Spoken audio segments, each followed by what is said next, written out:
శ్రీ సీతారామాభ్యాం నమః. శ్రీ గురుభ్యో నమః.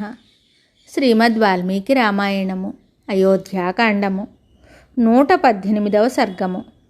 అనసూయాదేవి సీతాదేవికి దివ్యములైన అంగరాగములను వస్త్రాభరణాదులను కానుకలుగా సమర్పించుట. ఆ ఋషిపత్ని కోరికపై సీతాదేవి తన వివాహగాథను వివరించుట. దోషదృష్టి లేని ఆ సీతాదేవి అత్రిపత్నియగు అనసూయాదేవి తెలిపిన ధర్మమైన మాటలను గౌరవిస్తూ తిన్నగా ఆమెతోటి ఇలా చెప్పసాగింది. ఓ దేవి, నీవు లోకమున గల స్త్రీలలో సర్వశ్రేష్ఠురాలవు. నాతో నీవు ఇట్లు పలుకుట ఆశ్చర్యకరము కాదు. స్త్రీకి పతియే దైవము అను విషయమును నేను ఎరుగుదును. ఓ పూజ్యురాల, ఒకవేళ భర్త గుణహీనుడైనను గుణవంతుడైనను ఆ విషయమున ఎట్టి సంకోచము లేకుండా సతికి పతి సేవింపదగిన వాడే. ఇంకా నా భర్త అయిన శ్రీరాముని విషయమున చెప్పవలసిన పని ఏమిటి? అతని గుణములు శ్లాఘనీయములు. అతడు దయాళువు, జితేంద్రియుడు, సకల ప్రాణుల ఎడలను దృఢమైన అనురాగము గలవాడు, మీదు మిక్కిలి ధర్మనిరతుడు, తల్లిదండ్రుల వలె నాకు అత్యంత ప్రేమాస్పదుడు. కనుక ఆయనను భక్తి శ్రద్ధలతో చక్కగా సేవిస్తాను. మహాబలశాలి అయిన శ్రీరాముడు తన కన్న తల్లి అయిన కౌసల్యాదేవి ఎడ చూపిడి భక్తి గౌరవములని తదితర రాజపత్నుల ఎడ కూడా ప్రదర్శిస్తూ ఉంటాడు. శ్రీరాముడు పితృభక్తి కలవాడు, ధర్మజ్ఞుడు. ఆ మహావీరుడు ఒక్కసారైనను దశరథుని ప్రేమానురాగములను నోచుకొనిన స్త్రీలను నిస్సంకోచముగా తల్లుల వలె గౌరవిస్తూ ఉండేవాడు.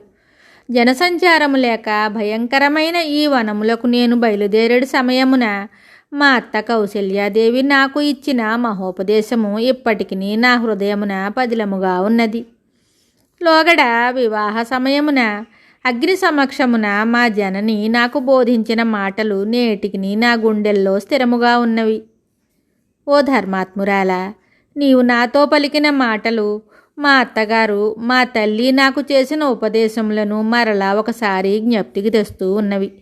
పతిని సేవించుటయే స్త్రీకి గొప్ప తపస్సు. దానికి మించిన తపస్సు లేనే లేదు. ఓ దేవి, మహాసాధ్వి అయిన సావిత్రి భక్తి శ్రద్ధలతో పతి సేవలు చేసి స్వర్గమున సుస్థిర స్థానాన్ని పొందింది. అట్లే నీవును నీ పతి సేవలకు ఫలంగా సద్గతులను పొందుతావు. నారీ లోకమునకే మేలుబంతియు దివ్యస్వరూపిణియు అయిన రోహిణి తన పాతివ్రత్య ప్రభావంచే ఆకాశమునందు తన భర్తయగు చంద్రుని ఒక క్షణమైనను విడిచి ఉండదు. ఎట్టి సంకట పరిస్థితులలోనైనను పతి సేవలను వ్రతదీక్షతో దృఢముగా ఆచరించినట్టి ఇట్టి వనితారత్నములు తమ పవిత్ర కార్యముల చేత దేవలోకమునను ఎంతో గౌరవాదరములను పొందుతూ ఉంటారు. తరువాత సీతాదేవి చెప్పిన పలుకులకు అనసూయాదేవి ఎంతో సంతోషించి ఆమె నుదుటిపైన ముద్దు పెట్టుకుంది. తరువాత ఆమె జానకీదేవి సంతోషమును ఇనుమడింపజేస్తూ ఆమెతోటి మళ్ళా ఇలా అంటోంది. ఎల్లప్పుడూ చిరునవ్వుతో ఉండేడి ఓ సీత, నేను దృఢమైన నియమములను పాటిస్తూ తీవ్రముగా తపమొనరుస్తూ ఉన్నాను. ఆ తపశ్శక్తిచే నీవు ఏమి కోరినను ఇయ్యగలను. కనుక నీవు ఒక వరమును కోరుకొనుము. ఓ మైథిలి, నీవు యుక్తియుక్తముగా పలికిన మధురమైన మాటలకు నేను ఎంతో సంతృప్తి చెందాను. నీకు ఇష్టమగు దానిని కోరుకొనుము, నీ కోరికను నేను తీరుస్తాను. అనసూయాదేవి పలికిన మాటలను విని సీతాదేవి ఎంతో ఆశ్చర్యపడింది. అప్పుడు ఆమె దరహాసం చేస్తూ తపోబల సంపన్నురాలైన ఆ అత్రి మహర్షి పత్నితో, మీ మధురమైన మాటలతోనే నా కోరికలన్నీను ఈడేరినవి. ఇంకా మీరు నా కొరకై చేయవలసింది ఏమీనూ లేదు అని పలికింది. సీతాదేవి పలికిన మాటలను విని ఆ అనసూయాదేవి ఎంతో సంతోషించింది. తరువాత ఆమె ఇలా అంది. ఓ సీత, ఏమీయూ కోరని నీ నిండుదనమునకు పరమానంద భరితురాలనయ్యాను. నీవు ఆ వంతయు కాంక్షింపకున్నను నీ కార్యసాఫల్యమునకు నేను తప్పక తోడ్పడదను. ఓ వైదేహి, ఈ శ్రేష్టములైన మాలలు, వస్త్రములు, ఆభరణములు, అంగరాగములు అమూల్యములైన మైపోతలు దివ్యములైనవి. ఇవి నీ శరీరమునకు మిగుల తగి ఉన్నవి. ఇవి ఏమాత్రము వసివాడక సర్వదా దర్శనీయములై ఉంటాయి. వీటన్నింటినీ నీకు ఇస్తాను. ఇవి నీ శరీరమునకు వన్ని తెస్తాయి.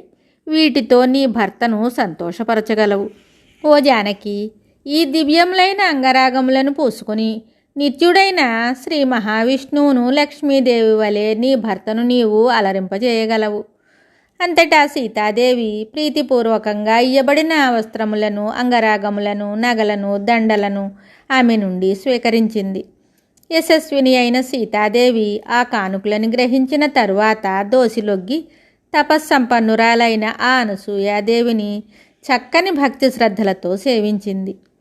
నిత్యము దీక్ష వహించి వ్రతములను ఆచరించునట్టి ఆ అనసూయ తన సమీపముననే కూర్చొని ఉన్న సీతాదేవితో, అమ్మ, నీకు ఇష్టమైన ఏదేని ఒక కథను నాకు వినిపింపుము అని ఆమెను అడిగింది.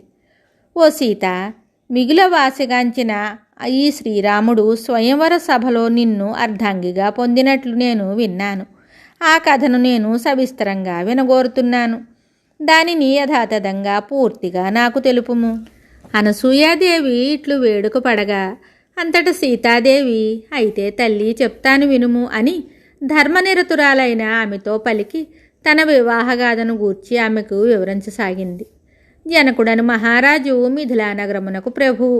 అతడు మహావీరుడు, గొప్ప ధర్మవేత్త, క్షత్రియ ధర్మమునందు మిగుల నిరతుడు. ఆ ప్రభువు తన రాజ్యమును ప్రజానురంజకంగా ధర్మంగా పరిపాలిస్తూ ఉండేవాడు. ఒకానొక సమయమున ఆ మహారాజు యజ్ఞము చేయగోరి దానికి అనువగు క్షేత్రమును తాను స్వయంగా మేడికర్రను పట్టుకొని నాగలితో దున్నసాగాడు. అప్పుడు నేను భూమిని చీల్చుకొని బయటికి వచ్చానట. ఆ విధంగా నేను ఆ ప్రభువునకు పుత్రికనయ్యాను. ఆ సమయమున ఆ మహారాజు విత్తనములను పిడికడబట్టి చల్లుతూ ఉన్నాడు. ఇంతలో ఆయన దృష్టి నాపై పడింది. అప్పుడు నా శరీరం అంతా కూడా దుమ్ము కొట్టుకుని ఉంది. ఆ స్థితిలోనున్న నన్ను చూసి ఆ జనక భూపతి ఎంతో ఆశ్చర్యపడ్డాడు. అంతవరకును సంతతి లేకపోవటచే ఆ మహారాజు స్వయముగా ప్రేమతో నన్ను తన ఒడిలోనికి తీసుకొని, ఇంకా ఈ పసికందు నా కూతురే అని పలికి తన నిండు వాత్సల్యమును నాపై కృమ్మరించాడు. ఇంతలో ఆకాశము నుండి ఒక దివ్యవాణి నన్ను గూర్చి ఇలా తెలిపింది. ఓ రాజా, ఈమె మనుష్య బాలిక కాదు, ఒక దివ్య శిశువు. కావున ధర్మముగా ఈమె నీ కుమార్తె. ధర్మాత్ముడును మిథిలాధిపతియు అయిన మా తండ్రి ఆ దివ్యమైన మాటలను విన్న తరువాత సంతోషంతో పొంగిపోయాడు. ఆ రాజభవనమున నేను చేరిన తరువాత ఆ మహారాజు యొక్క సంపదలు కొల్లలుగా వృద్ధి చెందాయి. నిత్యము పవిత్రములైన యజ్ఞయాగాదులను చేస్తూ ఉండేడు జనక మహారాజు నన్ను తన పట్టపురాణికి ప్రియమైన కానుకగా ఇచ్చాను. మెత్తని హృదయము గల ఆ మహారాణి కన్న తల్లి వలె నన్ను అల్లారు ముద్దుగా పెంచి పెద్ద చేసింది. వివాహమునకు తగిన వయస్సు వచ్చిన నన్ను చూసి మా తండ్రి కష్టార్జితమైన సంపదను కోల్పోయిన నిర్ధనుని వలె దీనుడై చింతాక్రాంతుడయ్యాడు. ఈ లోకమున ఆడపిల్లలు గల తండ్రి తన సంపదలచే వైభవములచే ఇంద్రుని అంతటి వాడే అయినను కావచ్చును. మగపిల్లలు గల తండ్రులు వరపక్షము వారు అతనితో సమానులు కానీ అతని కంటే తక్కువ వారు కానీ కావచ్చును. అయినను వారు అతనిని చిన్న చూపు చూస్తారు. అట్టి ఇబ్బందులు ఎదురగు సమయము దగ్గర పడుచున్నందున జనక మహారాజు ఓడలేనివాడు సముద్రం యొక్క ఆవలి తీరమునకు చేరలేనట్లు చింతాసాగరము నుండి బయటపడలేకుండెను. ఆ మిథిలాధిపతి నా కూతురు సీత అయోనిజానుభావమును మనసులో ఉంచుకుని ఆ దృష్టితోనే నా వివాహ విషయమును గురించి ఆలోచించసాగాడు. నాకు తగినట్లుగా ఉత్తమ వంశ సంజాతుడు, సత్ప్రవర్తనుడు, రూపయవన సంపన్నుడు అయిన వరుడు ఎంత వెతికి చూసినను ఆయన దృష్టికి కనిపించలేదు. ప్రజ్ఞాశాలియు నిరంతరము వరాన్వేషణలో మునిగి ఉన్నవాడును అగు ఆ మహారాజు స్వయంవర విధానముననే నా కుమార్తెకు వివాహము చేయదగును అను నిశ్చయానికి వచ్చాడు. ఆ నిమివంశములో జనకుని కంటెను పూర్వుడైన దేవరాతుడు ఒక మహాయజ్ఞం చేస్తూ ఉండగా మహాత్ముడైన వరుణుడు శివుడు ప్రసన్నుడై ఒక దివ్య ధనస్సును అక్షయ బాణములతో ఒప్పుచుండెడి 2 తూణీరములను అమ్ముల పొదులను మహారాజునకు అనుగ్రహించెను. క్రమముగా ఆ శివధనస్సు జనక మహారాజునకు సంక్రమించెను. ఎంతటి బలశాలురైన మానవులు సైతము తమ సర్వశక్తులను ఒడ్డి ఎంతగా ప్రయత్నించినను ఆ మహాధనుస్సును ఏమాత్రమూ కదల్పజాలకపోయారు. మహారాజులు తమ స్వప్నములలో కూడా దానిని ఎక్కుపెట్టుటకు అశక్తులవుతూ ఉన్నారు. సత్యసంధుడైన మా తండ్రి స్వయంవర మహోత్సవమునకు సకల భూపతులను ఆహ్వానించెను. ఆయన ఆహ్వానమునందుకొని పెద్ద సంఖ్యలో అచ్చటికి విచ్చేసిన ఆ మహారాజుల సమక్షమున ఆ శివధనస్సును గూర్చి ఆయన ఇలా వివరించారు. ఈ మహాధనస్సును లేవనెత్తి దీనిని ఎక్కుపెట్టిన పరాక్రమశాలి అయిన పురుషుడు నా కుమార్తెయగు సీతాదేవికి భర్తయగును. ఆ వీరునకు నా సీతనిచ్చి వివాహము చేసేదను. ఇందులకు సందేహం లేదు. ఇది నా ప్రతిజ్ఞ. అచ్చటికి విచ్చేసిన రాజకుమారులందరూ పర్వతమంతగా బరువైన ఆ గొప్ప ధనస్సును చూసి దానిని ఎక్కుపెట్టలేకపోయారు. సరికదా కదిలించుటకును అశక్తులై దానికొక దండం పెట్టి వెళ్ళిపోయారు. ఇది జరిగిన చాలా కాలానికి మిగుల తేజస్వియు సత్యపరాక్రముడును అయిన రఘురాముడు లక్ష్మణునితో కూడి విశ్వామిత్రుని వెంట నా తండ్రి చేస్తూ ఉన్న యజ్ఞమును చూడ్డానికై మిథిలా నగరానికి వచ్చారు. అప్పుడు ధర్మనిరతుడైన మా తండ్రి విశ్వామిత్ర మహర్షికిని రామలక్ష్మణులకును సాదరముగా అతిథి మర్యాదలను చేశారు. తరువాత విశ్వామిత్రుడు మా తండ్రితో ఇలా అన్నారు. ఓ నరేంద్ర, ఇతడు శ్రీరాముడు, ఇతడు లక్ష్మణుడు. ఈ ఇరువురు సోదరులు దశరథ మహారాజు కుమారులు. వీరు మీ శివధనస్సును చూడగోరుతున్నారు. ఆ దివ్యధనస్సును రాజకుమారుడైన శ్రీరామునకు చూపింపుము. ఆ విశ్వామిత్రుడు ఇట్లు పలికిన వెంటనే ఆ మహాధనస్సు అచ్చటికి చేర్చబడింది. పరాక్రమశాలి అయిన రఘురాముడు రెప్పపాటు కాలంలో ఆ ధనస్సును వంచి వెంటనే అల్లెత్రాడును సంధించి ఆ కర్ణాంతము దానిని బలంగా లాగాడు. శ్రీరాముడు వింటినారిని వేగంగా లాగుతూ ఉండగానే ఆ శివధనస్సు మధ్యకు విరిగి 2 ముక్కలయ్యింది. ధనుర్భంగమైనప్పుడు పిడుగుపాటు వలె మిక్కిలి భయంకరమైన ధ్వని వెలువడింది. తరువాత ఆడిన మాట తప్పని మా తండ్రి నన్ను శ్రీరామునికి ఇచ్చి కన్యాదానము చేయుటకై నిశ్చయించుకొని జలపాత్రను తీసుకున్నారు.